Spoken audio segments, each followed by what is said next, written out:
Hello, St. Thomas. This is Monica Guzman, class of 2001, coming to you from Union Square in San Francisco. And I want to say a little bit about how St. Thomas Aquinas gave me roots. I'll talk about three things. The first is the junior speech event, my junior year.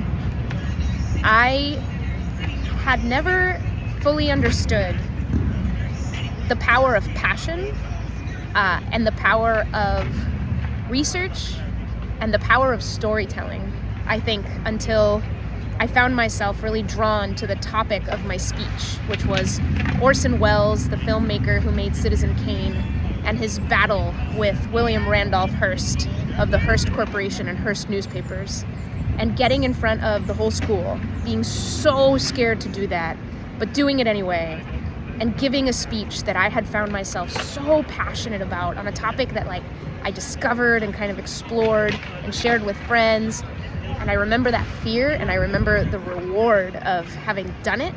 And I got second place in that competition, and it felt like I understood something. It was the roots of understanding that passion and voice has so much power.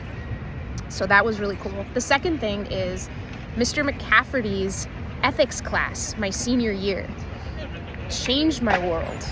Up until that class, I sort of figured there's right and wrong, we just need to learn it and then apply it, and that's really it. And Mr. McCafferty taught us that figuring out what is right and wrong is a question that keeps evolving, and that depending on the situation, depending on how different people have different stakes in an issue, we have to constantly be vigilant. We have to constantly question and scrutinize what is right and wrong. How do we know who is being heard as we figure out that formula and that equation? Absolutely changed me and gave me the roots, I think, of the part of me that really does question that over and over again. In our world, we do have to be vigilant. How well are we loving each other? How well are we taking care of each other? How does that manifest in our lives? Even with the transitions of our world and the anxieties it brings up, it's so important. And lastly, I think of Miss Deverance AP Calculus class. Oh boy. She would not easily give an A. Oh no, she would not. Our tests were one problem, and the problem was so hard, and she would give all kinds of partial credit, and almost nobody got the whole thing right. And that gave me the roots of persistence and hard work.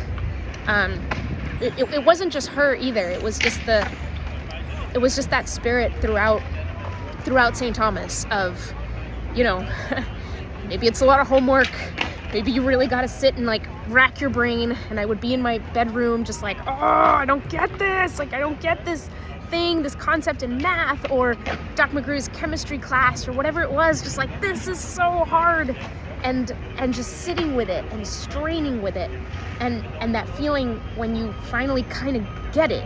Or when you sit down with your friends, right? And you're all got the books open, you're and you break it up with some humor and some fun, but you get there. Which makes me think, actually, I should say one other thing, which is the quality of my friendships at St. Thomas Aquinas. My maid of honor at my wedding 12 years ago was Allison Wensley. It's the same class of 2001.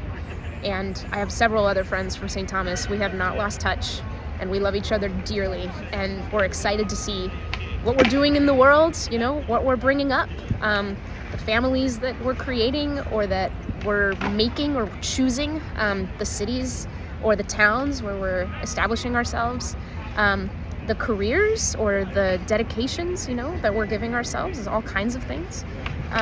It's really, really fun, and it all started at St. Thomas with the roots that we formed there.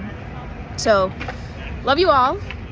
So excited to be part of this feature, and thank you, St. Thomas. Bye.